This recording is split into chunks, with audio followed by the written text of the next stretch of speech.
మీరు గమనించారా? శ్వాస ఆగితే జీవితం ఆగిపోతుంది. కానీ శ్వాసను మనం ఎప్పుడూ లెక్క చేయం.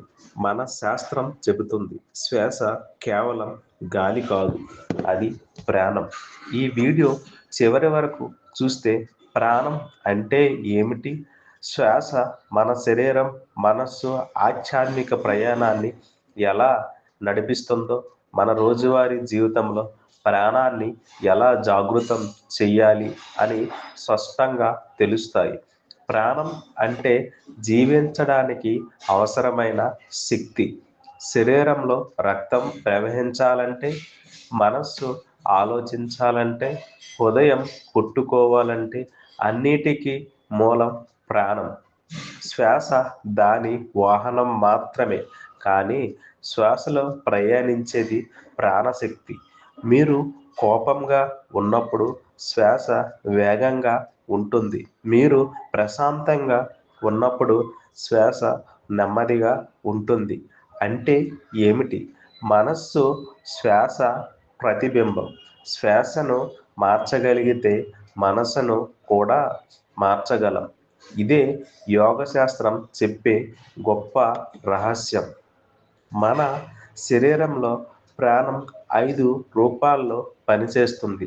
సరళంగా చెప్పాలంటే శ్వాస లోపలికి వెళ్తే శక్తి, శ్వాస బయటకు వెళ్ళే శక్తి, జీర్ణక్రియ నడిపే శక్తి, శరీరంలో సమతుల్యం చేసే శక్తి, మాట, భావ ప్రకటనకు కారణమైన శక్తి.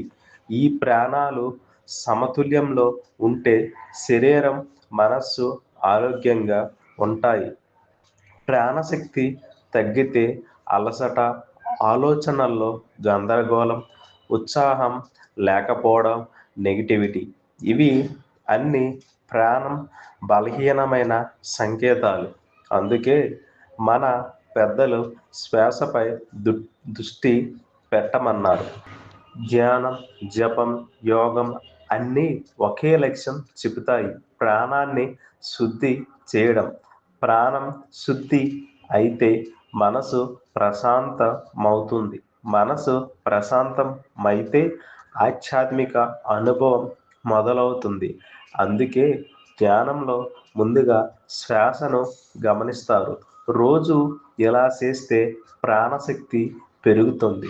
ఉదయం నెమ్మదిగా లోతైన శ్వాస, కొద్ది నిమిషాల మౌనం, ప్రకృతిలో నడక, కృతజ్ఞత భావం, నెగిటివ్ ఆలోచనలకు దూరం. ఇవి చిన్నవి అనిపిస్తాయి, కానీ ప్రాణానికి ఇవే ఆహారం. ప్రాణాయామం అంటే కేవలం వ్యాయామం కాదు, ఇది ప్రాణ నియంత్రణ సాధన. శ్వాసను గమనిస్తూ లోపలికి బయటికి తీస్తే మనసు ఒక్కచోట నిలుస్తుంది. ఆలోచనలు నెమ్మదిస్తాయి. ఇదే ఆధ్యాత్మిక ద్వారం తెరుచుకునే క్షణం. మన జీవితం శ్వాసతో మొదలవుతుంది, శ్వాసతోనే ముగుస్తుంది. కానీ మధ్యలో మన శ్వాసను మనం మర్చిపోతాం. శ్వాసను గుర్తుపెట్టుకోవడం అంటే జీవితం గుర్తుపెట్టుకోవడం. ప్రాణం మీ లోపలే ఉంది, దాన్ని జాగృతం చేయడమే సాధన. మీరు రోజుకు ఎన్నిసార్లు శ్వాసను గమనిస్తారు? కామెంట్ చేయండి. ఇలాంటి లోతైన ఆధ్యాత్మిక వీడియోల కోసం ఎల్ఎంకే డివోషనల్ని సబ్స్క్రైబ్ చేయండి.